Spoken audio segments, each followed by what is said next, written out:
औज़ुबिल्लाहि बिस्मिल्लाहिर्रहमानिर्रहीम। शुरू अल्लाह के नाम से जो बड़ा मेहरबान और निहायत रहम वाला है। सेकंड ईयर की हमारी क्लास है मैथमेटिक्स की और चैप्टर 2 हम पढ़ रहे थे। स्ट्रेट लाइन हमारे पास है। आज हम जनाब एक्सरसाइज डिस्कस करेंगे। That will be exercise number 2.4। 2.4 exercise हम जनाब पढ़ेंगे। 2.4 एक्सरसाइज की पिक्चर आपके सामने मौजूद है। एक्सरसाइज की पिक्चर इसलिए डाल दी है अगर आपको पता भी रहे कि कितने सवाल थे और कितने करने हैं और कैसे करने हैं। अब कुछ सवाल करने भी और कुछ सवाल नहीं भी करने हैं। टोटली अगर आप देखें मेरे बेटा तो सवाल नंबर 1 से लेकर 21 तक हमारे पास जनाब सवालात इसके अंदर हैं। 21 क्वेश्चंस हैं। चंद जगहों पर हमारे पास जनाब जो है वो पार्ट भी हमारे पास मौजूद है। बेसिकली इसमें जो सवालात आपके पास शुरू होंगे इंपॉर्टेंट एग्जाम में आने वाले, वो शुरू होंगे 9 सवाल से, 9 क्वेश्चन से। फ्रॉम 9 टू 21 वो सवालात है जो एग्जाम के अंदर पूछे जाते हैं। इससे पहले के जो सवालात हैं मैं जल्दी जल्दी गो थ्रू करके करा दूंगा, कभी एग्जाम में आया हुआ है नहीं मेरे ख्याल से ना। फिर जब चैप्टर मुकम्मल करेंगे तो फिर आपको हम चैप्टर 2 का जो है वो 5 ईयर की समरी भी बनाएंगे, तो फिर आपको अंदाज़ा हो जाएगा कि कौन से सवालात करने हैं और कौन से सवालात नहीं करने हैं, उसका भी आपको अंदाज़ा हो जाएगा। एक बात आपको याद होना चाहिए कि जनाब जैसे जैसे हम एक्सरसाइज पढ़ते चले जाते हैं, पुराने फार्मूले आपके जहन में होने चाहिए। यानी जो हमने डिस्टेंस फार्मूला पढ़ा, जो हमने मिड पॉइंट फार्मूला पढ़ा और उसके साथ साथ हमने जो इंटरनल डिवीजन के फार्मूले पढ़े, वो फार्मूले बहरहाल आपको याद होने चाहिए। जहाँ तक ताल्लुक पहले ही सवाल की हम बात करते हैं तो उस पर लिखा है प्लॉट। क्या लिखा है मेरे बेटा? पहले सवाल की बात करते हैं तो उस पर लिखा हुआ प्लॉट। ये प्लॉट प्लॉट का चक्कर नहीं होता इसके अंदर। बनाने वाने का ड्रॉ व्रॉ करने का काम सेकंड ईयर की मैथमेटिक्स में ड्रॉ करने वाला काम नहीं है। प्लॉट प्लॉट का मामला नहीं है इसके अंदर, ठीक है मेरे बेटा? प्लॉट का मामला इसके अंदर नहीं है, ठीक है जी। तो हम शुरू करते हैं जनाब अली, दूसरे सवाल से हम बेसिकली ये मामले को शुरू करेंगे। जो दूसरा हमारा सवाल है, find the equation of the locus of point. सुन लें गौर से, सवाल नंबर 2 देखिएगा। Find the equation of the locus of the point such that, कुछ इसके बारे में कंडीशन गिवन है। पहली बात समझ लें कि लोकस ऑफ पॉइंट क्या होता है। पहली बात समझ लें कि लोकस ऑफ पॉइंट क्या होता है। लोकस ऑफ पॉइंट ऐसे सेट ऑफ पॉइंट होते हैं जो किसी कंडीशन को वेरीफाई करते हैं। जब कोई कंडीशन वेरीफाई होती है तो वहां पर हमारे पास इक्वेशन फॉर्म होती है। क्या फॉर्म होती है बेटा? मेरे पास इक्वेशन फॉर्म होती है। जब भी किसी कंडीशन को वेरिएबल के साथ अप्लाई करें, जब भी किसी कंडीशन को वेरिएबल के साथ अप्लाई कराया जाता है, जब भी किसी कंडीशन को वेरिएबल के साथ अप्लाई कराया जाता है तो हमारे पास इक्वेशंस फॉर्म हो जाती है। लोकस ऑफ पॉइंट का मतलब होता है अननोन वेरिएबल। जब पॉइंट की बात करते हैं तो पॉइंट के अंदर दो वेरिएबल होते हैं, एक्स होता है, वाई होता है। क्या होता है मेरे बेटा? एक्स होता है, वाई होता है। तो लोकस ऑफ पॉइंट बोलेंगे तो एक्स कॉमा वाई होगा। जब भी लोकस ऑफ पॉइंट बोलेंगे तो उसके मतलब क्या होगा? एक्स वाई होगा। कुछ कंडीशंस गिवन है, इस कंडीशंस को बेसिकली हमने सब्स्टिट्यूट करना है। कंडीशंस को हमने सब्स्टिट्यूट करना है, उसको सिंप्लीफाई करना है, तो we will get a relation in the form of variable which is called equation. एक रिलेशन होगा, उसको हम सिंप्लीफाई करेंगे तो हमें जनाब क्या बन जाएगी? एक अदद इक्वेशन हमारे पास फॉर्म हो जाएगी। ओके जनाब, सबसे पहले आपको थोड़ा सा आपके मालूमात में होना चाहिए वो है डिस्टेंस फार्मूला। जो पहले सवाल है वो डिस्टेंस फार्मूला से होगा। आप वाकिफ़ हैं, इतनी दफ़ा हमने डिस्टेंस फार्मूला इस्तेमाल किया है। ये कहता है क्या मेरे बेटा कि दो पॉइंट के दरमियान हम डिस्टेंस को मालूम कर सकते हैं by the formula D is equal to x2 minus x1 का whole square, y2 minus y1 का होल स्क्वायर होता है। अब तो एक और चीज समझ ले कि लोकस ऑफ पॉइंट क्या होता है। फिर जैसे कि मैंने पीछे बताया आपको, a set of point which satisfy a given condition is called locus of point and it is represented by P X comma Y. इसको पी एक्स कॉमा वाई से रिप्रेजेंट किया जाएगा। ओके जनाब, पहला सवाल है, सवाल नंबर 2 हमारे पास है। पहला तो प्लॉट है, प्लॉट तो करने की है ही नहीं। दूसरा हमारा सवाल है, equation of locus of point मालूम करनी है। इसके कुछ पार्ट हमें गिवन है, काफी सारे इसके पार्ट गिवन है। Sum of its distance from the axes is always constant. Axes से अगर उसका डिस्टेंस निकाला जाए तो वो डिस्टेंस क्या होगा? हमेशा कांस्टेंट होगा। Sum of the square of the distance from two fix point a, 0 minus a, 0 is constant. ये कंडीशन गिवन है। ये एक सवाल नहीं है, ये बहुत सारे सवाल आते हैं। ये एक सवाल नहीं है, ये बहुत सारे सवालात हैं। 1 2 3 4 5 सवालात हैं, अलग अलग करेंगे हम। जो भी हमें कंडीशन गिवन है उस कंडीशन को अप्लाई करेंगे। जो फार्मूला अप्लाई हो रहा है वो फार्मूला लगा देंगे। पहला हमारे पास जो सवाल है, sum of the distance from the axes is always constant. आपको पता है दो एक्सेस होते हैं, एक होता है एक्स एक्सेस, एक होता है वाई एक्सेस। एक हमारे पास कौन होता है मेरे बेटा, एक होता है एक्स। फीज़ा बेटा वक्त पे आएगा क्लास के अंदर, बेसिक होती है सारी क्लास की। जब भी मैं क्लास शुरू करता हूँ आपको पता होना चाहिए, अंदाज़ा होना चाहिए कि पहले 5-10 मिनट क्लास उस एक्सरसाइज में क्या होने वाला है उसकी डिस्कशन होती है। वो बड़ा इंपॉर्टेंट फेज होता है, वो निकल जाएगा तो मामला ख़राब हो जाएगा। जल्दी से सुन लो, लोकस ऑफ पॉइंट वो पॉइंट होते हैं जो किसी कंडीशन को वेरीफाई करते हैं। एक मेरे बेटा एक्स एक्सिस होता है, एक वाई एक्सिस होता है, एक पॉइंट गिवन है पी एक्स कॉमा वाई। क्या गिवन है मेरे बेटा, पी एक्स कॉमा वाई हमारे पास एक पॉइंट गिवन है, और कह ये रहे हैं कि अगर इस पॉइंट का डिस्टेंस निकाला जाए एक्स एक्सिस से और वाई एक्सिस से। जो पॉइंट होता है ना बेटा, बेसिकली जो पॉइंट होता है वो बता ही ये रहा होता है कि उसका वाई एक्सिस जो फासला होता है उसको एक्स कहते हैं, एक्स एक्सिस पे जो पोजीशन होती है उसको एक्स कहते हैं, वाई एक्सिस पे जो पोजीशन होती है उसको वाई कहते हैं। तभी इसका नाम होता है एक्स कॉमा वाई। डायग्राम को अब तवज्जो देखिए, ज़रा गौर से और समझ लीजिएगा, बड़ा कर देते हैं इसको। ये जो पॉइंट एक्स वाई लिखा होता है ये बता रहा होता है कि इसकी एक्स एक्सिस पे क्या पोजीशन है। जो एक्स होता है वो हमें क्या बता रहा होता है, हमें बता रहा होता है कि इसकी एक्स एक्सिस पे क्या पोजीशन है, ये बताता है एक्स। और वाई बताता है कि इसकी वाई एक्सिस पे क्या पोजीशन है, ये इसको वाई कहते हैं। ठीक है मेरे बेटा, जब एक्स एक्सिस पे जो पॉइंट होता है उस पर वाई की वैल्यू 0 होती है। वो पॉइंट जो एक्स एक्सिस पर होते हैं उन पर वाई की वैल्यू क्या होती है, 0 होती है। और आपको पता है कि जो पॉइंट वाई एक्सिस पर होते हैं उनकी एक्स की वैल्यू 0 होती है। क्या होती है उनकी मेरे बेटा, एक्स की वैल्यू उनकी 0 होती है। ओके जनाब, let P X comma Y be any point of the locus by the equation of locus, be any point, ठीक है, कोई भी पॉइंट है। By the definition of locus, locus की डेफिनेशन के जरिए हम क्या देखते हैं, जो हमें सवाल में गिवन है, the sum of the distance from the axes is always constant. जो दोनों एक्सेस से फासला निकालेंगे वो कांस्टेंट आएगा। एक्स एक्सेस से फासला कितना है, एक्स एक्सेस जो फासला, जो वाई एक्सेस से फासला है वो एक्स है, वाई एक्सेस से जो फासला होता है वो एक्स होता है, और जो एक्स एक्सेस से फासला होता है वो वाई होता है। यानी एक्स प्लस वाई किसके बराबर होगा, सी के बराबर होगा। एक्स प्लस वाई किसके बराबर होगा, दोनों एक्सेस से फासले का सम करें। एक्स और वाई ये दो डिस्टेंस होते हैं, दोनों को ऐड करेंगे तो सी नाम रख दिया। सी के मतलब कोई भी कांस्टेंट है, इतना सा काम हो गया, कुछ भी नहीं करना इसके अंदर। अगला पार्ट देखते हैं, the sum of the square of its distance from two fix point A comma zero minus A comma zero is constant. दो पॉइंट गिवन है, लेट कर लेते हैं ए कॉमा जीरो और B minus A comma zero, ये दो point है। एक पॉइंट कौन है मेरे बेटा, ए है, याद देखो डायग्राम के अंदर। एक पॉइंट मेरे पास ए है, ए कॉमा जीरो। दूसरा पॉइंट बी है, कौन है मेरे बेटा, माइनस ए कॉमा जीरो।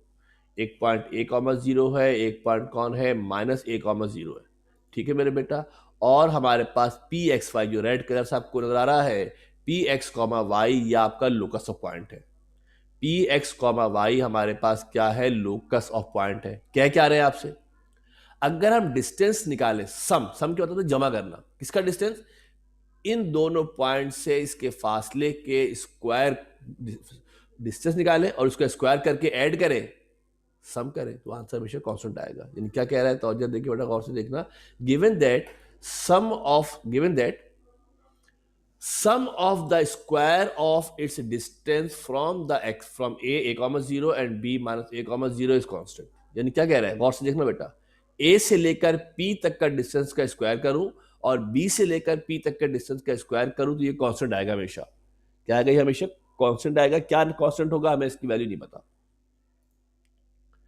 अब ए पी और बी पी कैसे निकाल सकते हैं, दो पॉइंट है, दो पॉइंट कैसे निकलेंगे, डिस्टेंस फार्मूले के जरिए निकलेंगे। डिस्टेंस फार्मूला इस्तेमाल करें मेरे बेटा तो ए पी क्या हो जाएगा, ये x2 माइनस x1 यानी x माइनस ए का whole square, y minus zero का स्क्वायर, और इस पूरे का स्क्वायर है। और इसी तरीके से क्या मेरे बेटा, y माइनस ए का x माइनस ए, x माइनस माइनस माइनस ए, जब इन दोनों को करेंगे तो माइनस माइनस प्लस हो जाएगा। देखना बेटा गौर से, जब पी बी निकालूंगा तो ये x है, ये माइनस का a है, माइनस माइनस प्लस हो जाएगा, y माइनस सी का होल स्क्वायर, स्क्वायर स्क्वायर से रूट कैंसिल हो जाएगा। इसको हम चाहें तो फार्मूले से खोल सकते हैं।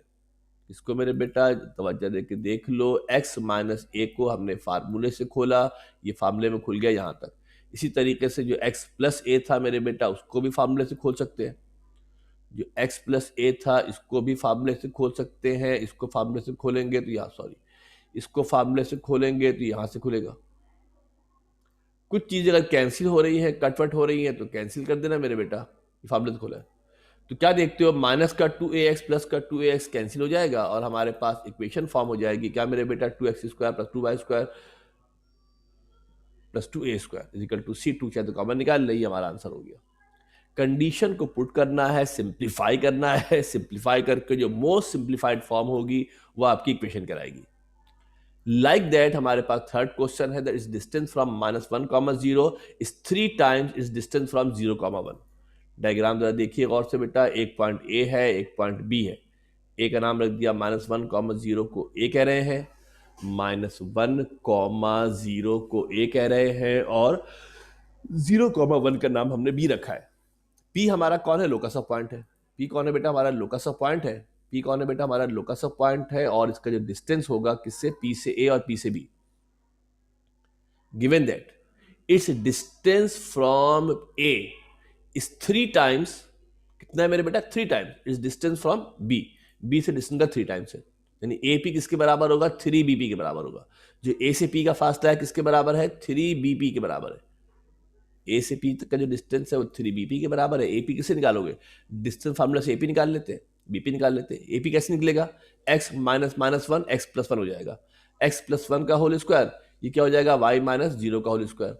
जब बीपी निकालोगे तो क्या हो जाएगा, x माइनस 0 का स्क्वायर, y माइनस 1 का स्क्वायर। स्क्वायरिंग कर देते हैं बोथ साइड तो रूट खत्म हो जाएगा।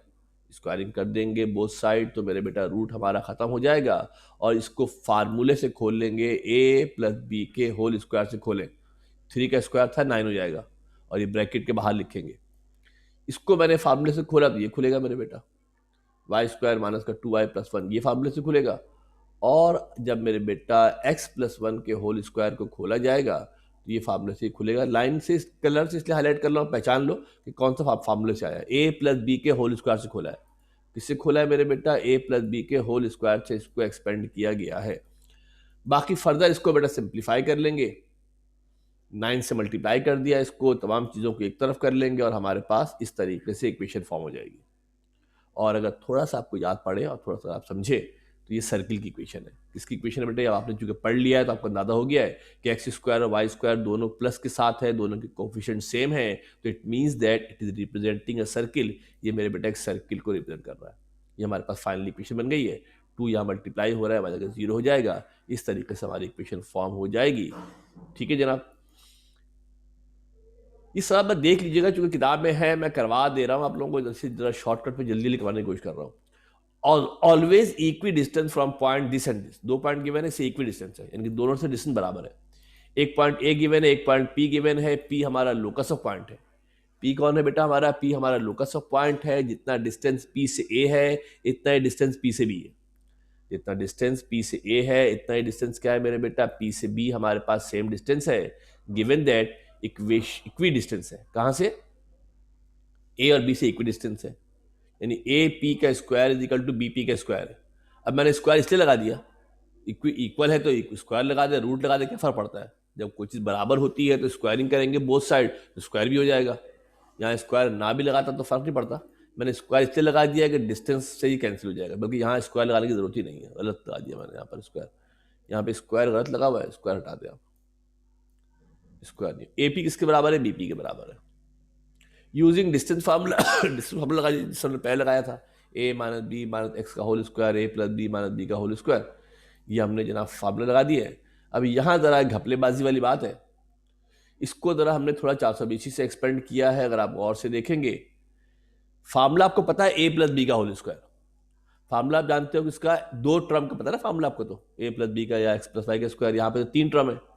तो हमने 3 टर्म करने के बजाय क्या किया है, ज़रा गौर से तवज्जो दे के मेरे बेटा ध्यान से देखना, हमने क्या 420 की है, इस पूरे को एक टर्म लिया है, इस पूरे को एक टर्म लिया, इस पूरी वैल्यू को मैंने एक टर्म लिया, इस पूरी वैल्यू को एक टर्म लिया है, और मेरे बेटा जो दूसरी वाली मेरे पास वैल्यू है एक्स, इसको पूरे को एक टर्म लिया, और इस पूरे को एक टर्म को लेकर मैंने फार्मूले से खोला है, यानी कि ये पूरा एक्स हो गया, ये पूरा वाई हो गया, ये पूरा ए है, ये पूरा बी है।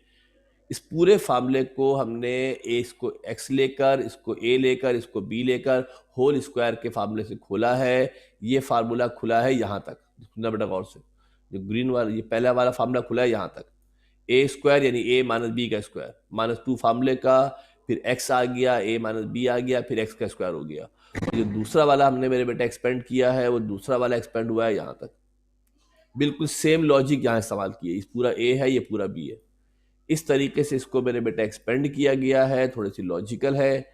इसको हमने एक्सपेंड किया है, कुछ चीज़ें शायद हो सकता है कैंसिल आउट हो जाए। देख लीजिएगा बेटा, ए माइनस बी का होल स्क्वायर यहाँ पर भी है, ए माइनस बी का होल स्क्वायर यहाँ पर भी है, दोनों जानिब है। मैं ज़रा डब्बे में कर देता हूँ, ज़रा आप पहचानने की कोशिश कीजिएगा। देखना मेरे बेटा, ये ए माइनस बी का स्क्वायर यहाँ पर भी है, ए माइनस बी का स्क्वायर इज इक्वल टू के दोनों तरफ है, तो ये दोनों तो हो जाएंगे कैंसिल आउट। ये दोनों क्या हो जाएंगे बेटा आपके, ये दोनों तो होगा कैंसिल आउट। ये भी ए माइनस बी का स्क्वायर है, ये भी ए माइनस बी का स्क्वायर है, ये दोनों हो जाएंगे कैंसिल। इसी तरीके से मेरे बेटा अगर आप देखें, इसी तरीके से मेरे बेटा आप देखें तो एक्स स्क्वायर यहाँ पर भी है और एक्स स्क्वायर यहाँ पर भी है। तो क्या होगा बेटा, आपका एक्स स्क्वायर भी कैंसिल हो जाएगा। एक्स स्क्वायर भी क्या होगा मेरे बेटा, आपका जो एक्स स्क्वायर है वो एक्स स्क्वायर भी आपका कैंसिल हो जाएगा। एक्स स्क्वायर को भी काट देते हैं, यहाँ से एक्स स्क्वायर कट गया, यहाँ से एक्स स्क्वायर कट गया। लाइक दैट जो ए प्लस बी का स्क्वायर था, सुनना गौर से भाई, लाइक दैट मेरे बेटा जो ए प्लस बी का स्क्वायर, सारा खेल देखो सिंप्लीफिकेशन का है। ये जो ए प्लस बी का स्क्वायर है, यहाँ पर भी क्या है मेरे बेटा, ए प्लस बी का स्क्वायर है।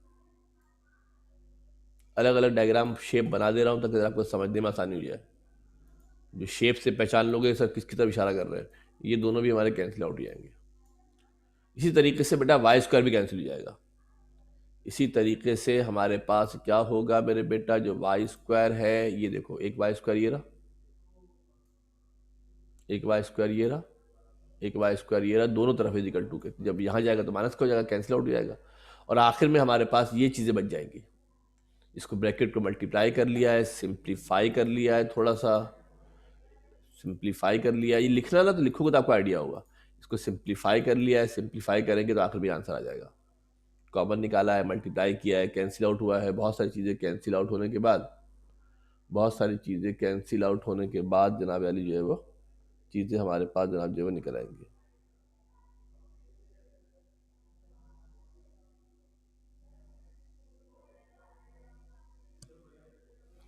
सब चीज़ें हमारे पास कैंसिल आउट हो जाएंगी मेरे बेटा, ज़रा देख लीजिएगा।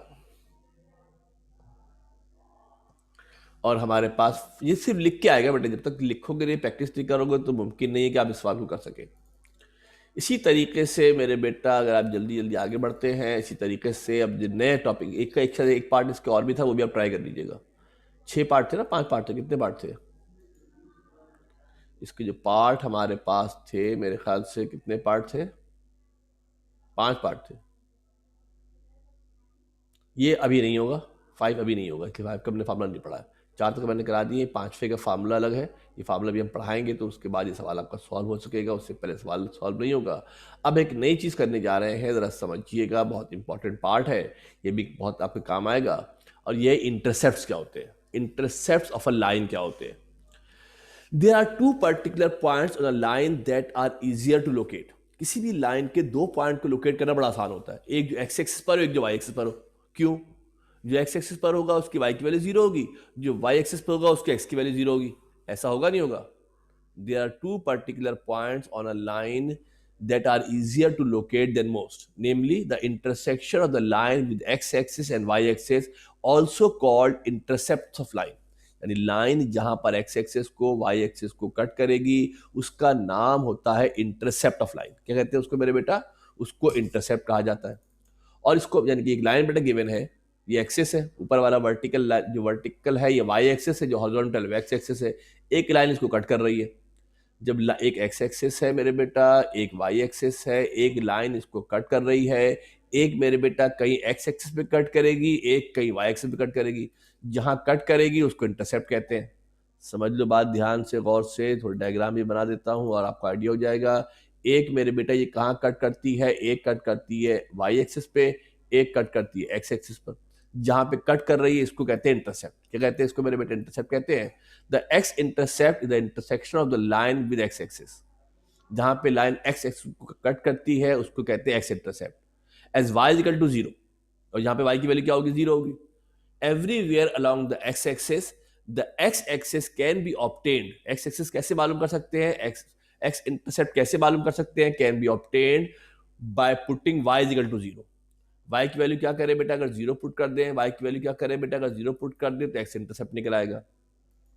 It is represented bye A. Generally आमतौर पे जो x इंटरसेप्ट होता है उसको a से रिप्रेजेंट करते हैं.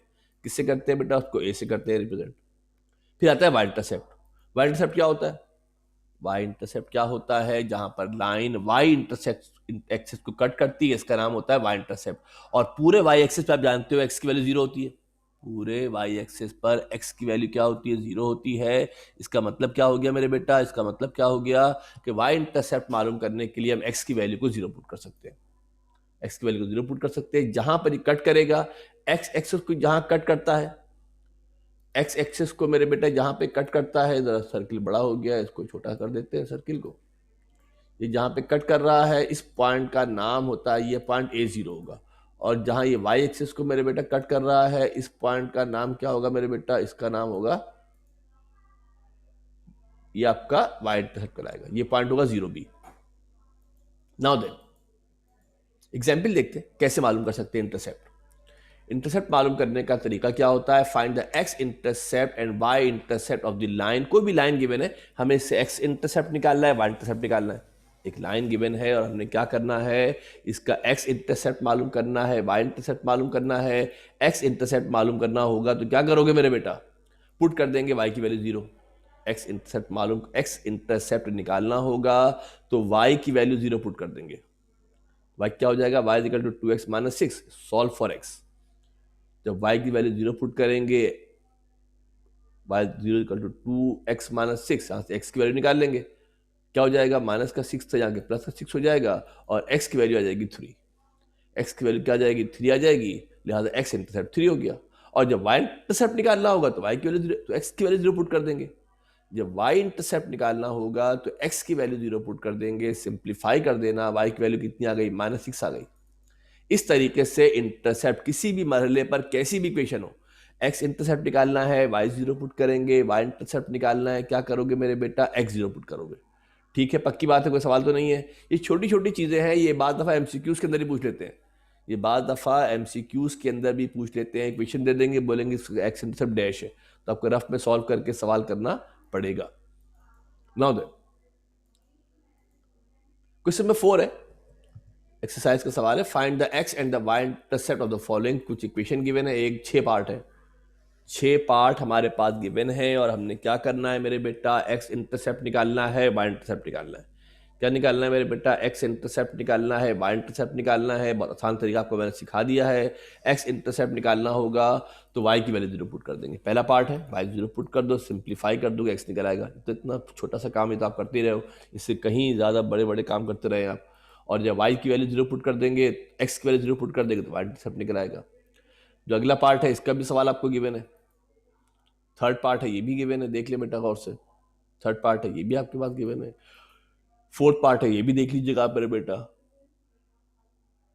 और y इंटरसेप्ट जो है वो चूंकि इसके अंदर y इंटरसेप्ट इज अनडिफाइंड. अगर कभी वैल्यू आपके पास इन्फिनिटी आ जाए, कभी वैल्यू मेरे बेटा अगर इन्फिनिटी आ जाए तो इसका मतलब होता है कि उस वैल्यू को हम फाइंड आउट नहीं कर सकते. अगर हम इसके अंदर वैल्यू x की वैल्यू 0 पुट करेंगे, 0 वहाँ जाके डिवाइड हो जाएगा, तो आपके पास ये मुमकिन नहीं है कि इसका y इंटरसेप्ट निकाल सके. बाकी आप देख लीजिएगा, बहुत सारे सवालात हैं, सारे सॉल्यूशन सामने कर दिए हैं, बस ये पता होना चाहिए. कर ले तो कर ले, ना ही करे तो कोई इतना बड़े इशू वाली बात है नहीं. अब जब हम टॉपिक करने जा रहे हैं, this is quite important one. ये बहुत इंपॉर्टेंट है, बेसिक्स हैं और ये आपको लाजमी पता होना चाहिए. इसलिए कि चैप्टर अभी हम आगे जितनी भी पढ़ाई करेंगे, 2.4 पढ़ेंगे, 2.5 पढ़ेंगे, 3.1 पढ़ेंगे, 3.2 पढ़ेंगे, उन तमाम जगहों पर ये फार्मूला अब आपके साथ साथ चलेगा.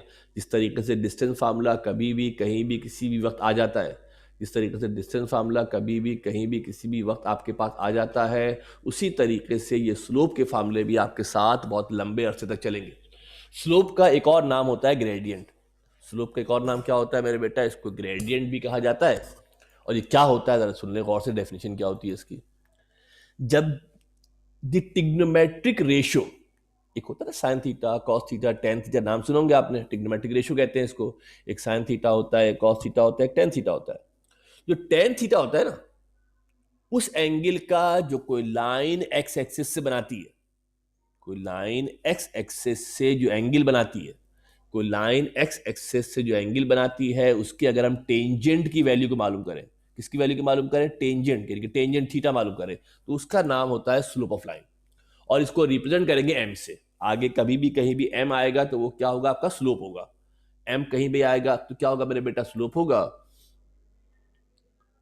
तो वजह देके देख लीजिएगा, तो वजह देके देख लीजिएगा, एक लाइन हमारे पास है, थीटा हमारे पास है, एक लाइन है एक्स एक्सिस से एंगल बना रही है थीटा, ये आपका वाई एक्सिस से एक्स एक्सिस से ये लाइन है, एंगल बना रही है थीटा। अगर हम टेंजेंट मालूम करें, इसका फॉर्मूला क्या हो जाएगा, एम बराबर होता है टेंजेंट थीटा के। किसके बराबर होता है, टेंजेंट थीटा का स्लोप कहते हैं। टेंजेंट थीटा का नाम होता है स्लोप। कौन सा एंगल होगा, जो एक्स एक्सिस से लेंगे। कहां से एंगल लेंगे, एक्स एक्सिस से जो एंगल लिया जाएगा उसके टेंजेंट की वैल्यू को स्लोप कहते हैं। एग्जाम्पल देख लेते हैं।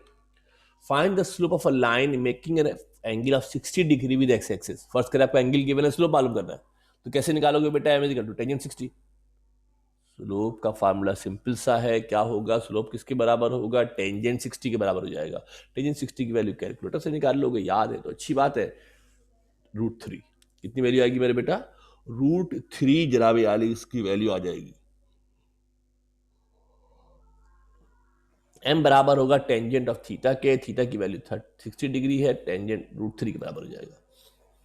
अब हम क्या करते हैं, इसके कुछ केसेस भी हैं, स्पेशल केसेस जरा देख ले बेटा। अगर हमको मालूम करना है slope of x axis, x axis का स्लोप क्या होगा, तो एंगल तो मेजर करते हैं एक्स एक्सिस से। जब एंगल एक्स एक्सिस से मेजर करेंगे तो इंक्लिनेशन क्या हो जाएगी, एंगल क्या बनेगा, एक्स एक्सिस का, एक्स एक्सिस से एंगल 0 होगा। अगर कोई लाइन एक्स एक्सिस पर ही लाई करती है तो उसका एंगल क्या हो जाएगा, उसका एंगल 0 हो जाएगा। अगर कोई लाइन एक्स एक्सिस पे लाई करती है तो उसका एंगल 0 हो जाएगा, टेंजेंट 0 0 होता है, टेंजेंट 0 0 होता है। अगर स्लोप मालूम करना हो वाई एक्सिस का, इसका स्लोप मालूम करना हो बेटा, अगर वाई एक्सिस का स्लोप मालूम करना हो तो एंगल कितना हो जाएगा, एक्स एक्सिस से वाई एक्सिस का एंगल 90 डिग्री होता है। एक्स एक्सिस से वाई एक्सिस का एंगल कितना होता है मेरे बेटा, 90 डिग्री हमारे पास जनाब एंगल जो है वो होता है। एम इजिकल टू कितना हो जाएगा, टेंजेंट 90 हो जाएगा। क्या हो जाएगा, टेंजेंट 90 हो जाएगा। टेंजेंट 90 की वैल्यू इन्फिनिटी होती है। टेंजेंट 90 की वैल्यू क्या होती है, इन्फिनिटी होती है। फिर आता है bisector of first and third quadrant. Bisector of पहले और तीसरे, और बाइसेक्टर का मतलब होता है दो इक्वल पार्ट में डिवाइड करना। याद रखना, एक्स एक्सिस और वाई एक्सिस के बीच में एंगल 90 होता है। कितना होता है बेटा, 90 होता है। 90 का बाइसेक्ट करें, बाइसेक्ट के मतलब दो बराबर हिस्से बनाएं, 90 को 2 से डिवाइड कर लें। बाइसेक्ट के मतलब होता है 2 से डिवाइड करना, दो बराबर हिस्से करना। 90 को 2 से डिवाइड कर लोगे, ये बाइसेक्टर है, बीच से जा रहा है। जब बीच से जा रहा है, टोटल एंगल 90 है, बाइसेक्ट करोगे तो कितना एंगल आएगा, बाइसेक्ट करोगे तो एंगल आएगा 45 डिग्री। 90/2 45 होता है। तो स्लोप कितना हो जाएगा बेटा, टेंजेंट 45 की वैल्यू कितनी होती है, 1 होती है। ये एक बात का और ख्याल रखना कि angle is always measured anti clockwise. Angle जब भी मेजर्ड होता है मेरे बेटा, वो एंटी क्लॉकवाइज मेजर होता है। इस बात का हमेशा ख्याल रखिएगा। एंगल क्या होता है, हमेशा आपका एंटी क्लॉकवाइज एंगल आपका मेजर होता है। उसके बाद अगर हम एंगल मालूम करना चाहें bisector of second and third quadrant, second and fourth quadrant का, सेकंड है फोर्थ है। जब सेकंड और फोर्थ का मेरे बेटा जब हम एंगल मालूम करेंगे तो समझ लेना, यहां पर तो आएगा 45। यहां पर तो जो एंगल आपके पास आएगा मेरे बेटा, यहां पर एंगल होगा 45। यहाँ पर जो एंगल होगा कितना होगा मेरे बेटा, 45 हमारे पास जनाब जो एंगल होगा। और एक बात और समझ लो कि जब यहाँ एंगल शुरू कहाँ से हुआ होगा, एंगल शुरू तो एक्स एक्सिस होगा, और यहाँ पे कितना एंगल होगा, यहाँ पे एंगल होगा 90। यहाँ पे कितना एंगल होगा बेटा, 90 होगा। तो कुल एंगल कितना हो जाएगा ना, कुल जो हमारे पास एंगल हो जाएगा, जो टोटल हमारे पास मेरे बेटे, जब मैं एंगल मालूम करूंगा यहाँ से लेके यहाँ तक, तो ये एंगल हो जाएगा 90 + 45। और ये 90 + 45 जो हमारे पास होगा, कितना होगा मेरे बेटा, 90 + 45 हमारे पास जो एंगल है वो 135 होगा। कितना होगा मेरे बेटा, 135 हमारे पास एंगल हो जाएगा। और इंक्लिनेशन चूंकि 135 है थीटा, तो स्लोप आ जाएगा टेंजेंट 135, जिसकी वैल्यू होती है -1। अब बज़ाहिर तो आपको ये सवाल लग रहा है, मगर ये याद होना चाहिए। ये एमसीक्यूज के अंदर पूछते हैं। कहाँ पूछते हैं बेटा, ये एमसीक्यूज के अंदर पूछते हैं। Bisector of first and third quadrant का स्लोप डैश होता है। ये आपको आना चाहिए, ये आपको पता होना चाहिए, आना चाहिए आपको, ये काफ़ी इंपॉर्टेंट है। इसके साथ साथ मेरे बेटा अगर हम देखते हैं तो स्लोप, ये आपको कुछ सवाल दिया हुआ है, क्वेश्चन नंबर 6 है। बुक का 6 से जो हमने पीछे कर दिया है, जो हमने लास्ट हमने कर लिया ऑलरेडी डन, जो पीछे मैंने बताया यही सवाल है, 6 हमारा सवाल हो गया है। अब हमारे पास जनाब आली स्लोप और gradient of a line passing through 2 point, formula पढ़ेंगे। अगर हमें 2 पॉइंट पता है, क्या पता है बेटा, अगर हमें 2 पॉइंट पता है तो हमने उनके दरमियान स्लोप कैसे मालूम कर सकते हैं। जिस तरह 2 पॉइंट के दरमियान डिस्टेंस निकाल सकते हैं, 2 पॉइंट के दरमियान मिड पॉइंट निकाल सकते हैं, तो 2 पॉइंट के दरमियान स्लोप भी निकाल सकते हैं। क्या कर सकते हैं मेरे बेटा, 2 पॉइंट के दरमियान स्लोप निकाल सकते हैं। अगर एक पॉइंट मेरे बेटा x1 y1 है, एक पॉइंट मेरा x2 y2 है, तो स्लोप का फार्मूला होता है, क्या फार्मूला होता है, y2 minus y1 upon x2 minus x1। Slope का फार्मूला क्या होता है, y2 minus y1 upon x2 minus x1 इसका फार्मूला होता है। इसका प्रूफ सामने आ गया है, मेरा दिल तो नहीं चाह रहा कराने का, चलो आपकी मोहब्बत में करा देते हैं। समझ में आ जाए तो ठीक है, नहीं समझ में आए तो परेशान ना होना, आपको सिर्फ फार्मूला याद होना चाहिए, आपको सिर्फ फार्मूला जनाब याद होना चाहिए। ये मेरे बेटा एक्स एक्सेस है, ये वाई एक्सेस है, बोलोगे ना फार्मूला आया कहाँ से, ये एक्स एक्सेस है, ये वाई एक्सेस है, एक लाइन इसको कट कर रही है, लाइन क्या कर रही है, इसको कट कर रही है, इस पर 2 पॉइंट है, इस पर हमारे पास 2 पॉइंट हमारे पास मौजूद है। जरा अच्छा सा खूबसूरत सा पॉइंट लगा देते हैं। जब पहले हमने क्लासें ली थी मेरे बेटा तो थोड़ा जूम पे हमें इतना पता नहीं था, अब तो हमको जूम पे बहुत पता है। एक पॉइंट हमारे पास ये मेरे बेटा गिवन है x1 y1 है, एक पॉइंट हमारे पास मेरे बेटा x1 y1 है, दूसरा पॉइंट हमारे पास कौन है, x2 y2 है। जो सेकंड हमारे पास पॉइंट है मेरे बेटा, जो सेकंड पॉइंट है वो कौन है मेरे पास, x2 y2 मेरे पास दूसरा पॉइंट है। तो वजह देखिए, गौर से देखिएगा, जो पॉइंट होता है बेसिकली वो बताता है कि उसका कितना फासला है एक्सिस पर, यानी कि जो पॉइंट x1 y1 है इसका ये फासला x1 होगा, ये फासला y1 होगा। और जब पॉइंट x2 की बात करूंगा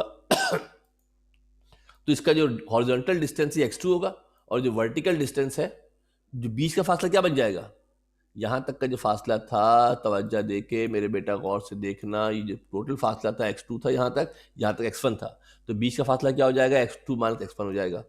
लाइक वाइज वाई एक्सिस का जो टोटल फासला है y2 है, ये बीच का फासला कितना था, y1 था, ये फासला कितना था मेरे बेटा, ये जो फासला होगा ये बराबर होगा y2 माइनस y1 के। किसके बराबर होगा, y2 माइनस y1 के बराबर होगा, क्योंकि इतना फासला y1 है, ये पूरा फासला y2 है, तो बीच का फासला क्या होगा, y2 माइनस y1 होगा। ये दरमियान का जो फासला है वो किसके बराबर है, x2 माइनस x1 के बराबर है। किसके बराबर है, x2 माइनस x1 के बराबर है, बराबर होगा। ये एक ट्राइंगल बन गई PQR, इसके अंदर ये परपेंडिकुलर, ये बेस है, कौन परपेंडिकुलर है, Q से लेकर R तक परपेंडिकुलर है, और ये मेरे पास बेस है, ये एंगल बन रहा है थीटा। स्लोप किसके बराबर होता है, स्लोप बराबर होता है टेंजेंट थीटा के। स्लोप किसके बराबर होता है, टेंजेंट थीटा के बराबर होता है। टेंजेंट थीटा होता है परपेंडिकुलर अपॉन बेस, क्या होता है, perpendicular upon base. Perpendicular angle के सामने वाला आर क्यू है, बेस किसके बराबर है, पी आर के बराबर है। R Q Y two minus Y one के बराबर है, और ये X two minus X one के बराबर है। लिहाजा फार्मूला क्या आ गया, Y two minus Y one upon X two minus X one. इतनी परेशानी में पढ़ने की जरूरत नहीं है, इतनी परेशानी में पढ़ने की जरूरत नहीं है, ऐसे ही मैंने करा दिया है, समझा दिया है, बता दिया है। बेसिकली आपको तो कंसर्न फार्मूले से है, प्रूफ थोड़ी करना होता है आपको। बेसिकली कंसर्न आपको फार्मूले से है, तो आपको बुनियादी तौर पे फार्मूला याद होना चाहिए। क्या याद होना चाहिए बेटा आपको, फार्मूला आपको याद होना चाहिए। ये हमारे पास फार्मूला है स्लोप का, ये फार्मूला आपको याद होना चाहिए। बाकी स्टोरी अगर नहीं भी याद तो चलेगा, कोई मामले वाली बात, परेशानी वाली बात नहीं है। अब इस फार्मूले को कैसे इस्तेमाल कर सकते हैं, इस फार्मूले को कैसे इस्तेमाल कर सकते हैं, और 2 पॉइंट के दरमियान स्लोप कैसे निकाल सकते हैं, आसान सी बात है। क्योंकि इतना सारा आपने काम कर लिया है, डिस्टेंस फार्मूला निकाला हुआ है, मिड पॉइंट निकाला हुआ है, इंटरनल डिवीजन निकाला हुआ है, ये तो कुछ भी नहीं है। फार्मूले के अंदर वैल्यू पुट करेंगे मेरे बेटा, y2 minus y1 upon x2 minus x1। बाद वाला y होता है, पहले वाला x होता है, तो 9 माइनस 7 हो जाएगा, और 2 माइनस 3 हो जाएगा। ऊपर आ जाएगा कितना मेरे बेटा, 9 माइनस 7 माइनस 2 आएगा, नीचे कितना आएगा, -1 आएगा, लिहाजा -2 हो गया। और मजीद करना चाहें तो सब मैंने कर दिया है, आप देख लीजिएगा। टाइम बचा रहे हैं, जल्दी जल्दी हो, कोई इशू तो नहीं है, कोई इशू तो नहीं है ना, हो जाएगा आराम से। कोई इशू नहीं है, सिर्फ फार्मूले के अंदर वैल्यू सब्स्टिट्यूट करनी है, स्लोप निकालना आपको आना चाहिए, स्लोप निकाल लेंगे आप। ये बहुत मामूली सा काम है। आप देखो ना, पहले डिस्टेंस फार्मूले को आप बहुत बड़ा समझ रहे थे कि डिस्टेंस फार्मूला इस्तेमाल किया है, फिर आपने देखा कि एक ही सवाल के अंदर 6-6 दफा लगा डिस्टेंस फार्मूला, एक ही सवाल के अंदर 6-6 दफा डिस्टेंस फार्मूला और 8-8 दफा डिस्टेंस फार्मूला आपने इस्तेमाल किए हैं।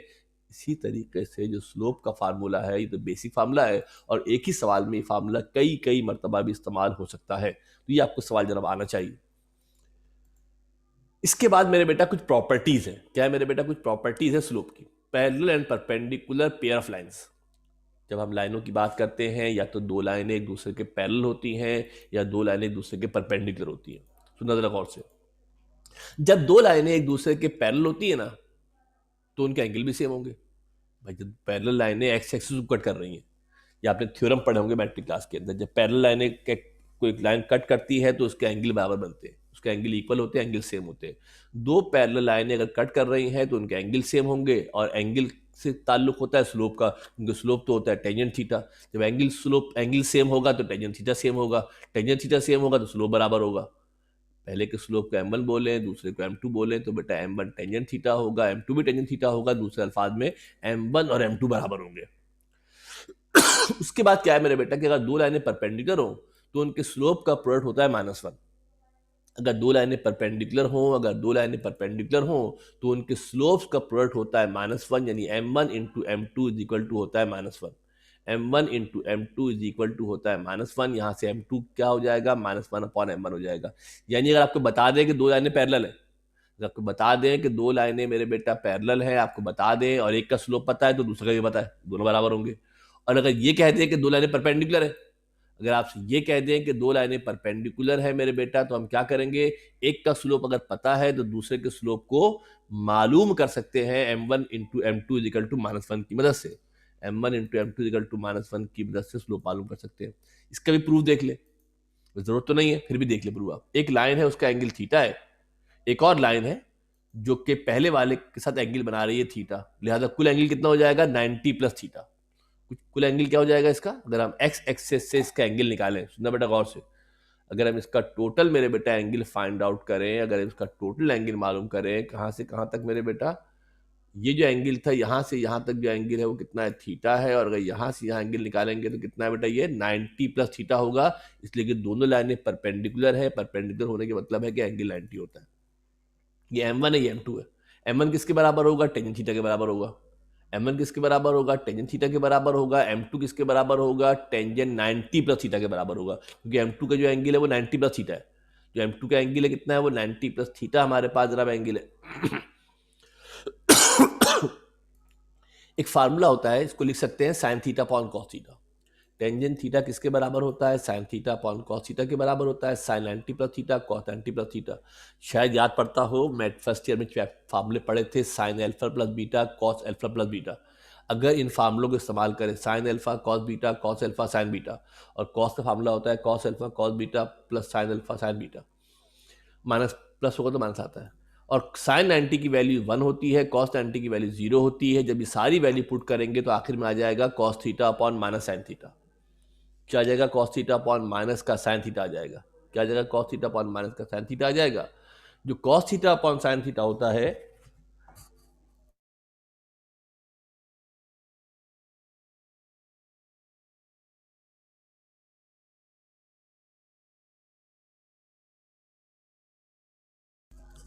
जो cos theta upon sine theta होता है वो कॉट थीटा होता है। क्या होता है, कॉट होता है। कॉट बराबर होता है 1 अपॉन टेंजेंट के। कॉट किसके बराबर होता है, 1 अपॉन टेंजेंट के बराबर होता है। टेंजेंट किसके बराबर है, m1 के बराबर है। किसके बराबर, m1 के बराबर है। तो m2 किसके बराबर हो गया, -1 अपॉन m1 हो गया। m1 यहाँ डिवाइड हो रहा है, दूसरी जानिब ले जाओगे तो मल्टीप्लाई हो जाएगा। m1 यहाँ डिवाइड हो रहा है, दूसरी जानिब जाएगा तो बेटा मल्टीप्लाई हो जाएगा। m1 into m2 equal to -1। Time is about to end, less than a minute है। इतना मेरे बेटा इसको देख लेना, ये फार्मूला आपको याद होना चाहिए। इंशाल्लाह नेक्स्ट क्लास के अंदर आएंगे तो इसके आगे से 2.4 करेंगे। बहुत तेज लेके चल रहा हूँ, बहुत फास्ट पढ़ा रहा हूँ। जरा कोशिश करना आप भी जरा हाथ के हाथ उसको देखें, और जो वीडियो वगैरह होंगी उस पर से देखकर कॉपी पे लाजमी काम मुकम्मल कर लीजिएगा। लाजमी काम मुकम्मल कर लीजिएगा। क्लास अबाउट टू एंड है, कभी भी क्लास हमारी ऐड हो जाएगी। इंशाल्लाह नेक्स्ट क्लास होगी तो फिर आपको मैं मिड टर्म के बारे में बताऊंगा कि मिड टर्म के पेपर में कौन कौन से सिलेबस के अंदर कौन कौन से एक्सरसाइजें हैं, कौन कौन से चैप्टर मिड टर्म के अंदर शामिल होंगे। ज़्यादा चैप्टर हैं, सुन लो।